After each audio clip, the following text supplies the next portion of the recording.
আসসালামু আলাইকুম ওরহমতুল্লাহি ওবরাকাতু। সম্মানিত দিনী মুসলমান ভাই বোনেরা, আশা করি সকলে ভালো আছেন। আজকে আলোচনা করব কিভাবে সম্পদশালী হওয়া যায়, কিভাবে মানুষ ধনী হতে পারে, সেই বিষয়ে আজকে আমরা আলোচনা করব। কোন আমল করলে সম্পদশালী হওয়া যায়, ধনী হওয়া যায়, সেই বিষয়ে আজকে আমরা আলোচনা করব। একটি হাদিসের আলোকে আমরা এটি জানার চেষ্টা করি। নবী করিম সাল্লাল্লাহু আলাইহি ওয়াসাল্লামের কাছে হযরত উসমান রাদিয়াল্লাহু আনহু এসে বললেন যে, নবীজি, আমার সম্পদ বৃদ্ধি পেয়ে যাচ্ছে, যার কারণে আমি ইবাদতের সময় কম পাচ্ছি। আপনি দোয়া করুন যেন আমার সম্পদ কমে যায়।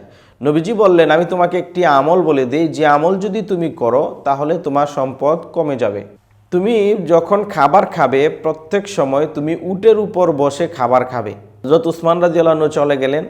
উনি নবীজির কথা মতো প্রত্যেকবার উটের উপর বসে খাবার গ্রহণ করতে আরম্ভ করলেন। কিছুদিন পরে আবার আসলেন, বললেন যে, নবীজি, আমার সম্পদ তো আরও বেড়ে যাচ্ছে।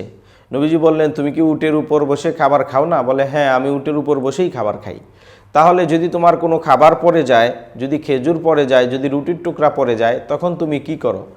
বলে, নবীজি, আমি উট থেকে নেমে তারপরে খাবারটা উঠাইয়া পরিষ্কার করে তারপরে আমি আবার খাই। নবীজি বললেন যে, তোমার সম্পদ বাড়বে না, তাহলে কার সম্পদ বাড়বে? তুমি যে রিজিকের সম্মান করো, রিজিকের কদর করো, রিজিকের শুকরিয়া আদায় করো, এই কারণে আল্লাহ তাআলা তোমার সম্পদ আরও বৃদ্ধি করে দিচ্ছে।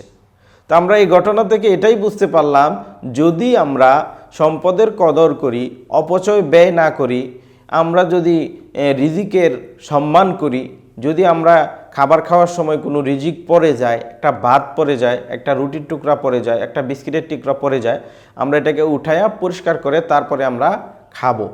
রিজিককে অসম্মান করব না। এটা যদি করি তাহলে আল্লাহ তাআলা আমাদের রিজিক আরও বাড়িয়ে দিবে। কারণ যে ব্যক্তি রিজিকের কদর করে, তার সম্পদ আল্লাহ তাআলা বাড়িয়ে দেয়। আল্লাহ তাআলা আমাদেরকে আমল করার তৌফিক দান করুন, রিজিকের সম্মান করার তৌফিক দান করুন। দুনিয়া আখেরাতে আমাদেরকে আল্লাহ তাআলা সুখে স্বাচ্ছন্দ্যে জিন্দিগি কাটানোর তৌফিক দান করুন। আসসালামু আলাইকুম ওয়া রাহমাতুল্লাহি ওয়া বারাকাতুহু।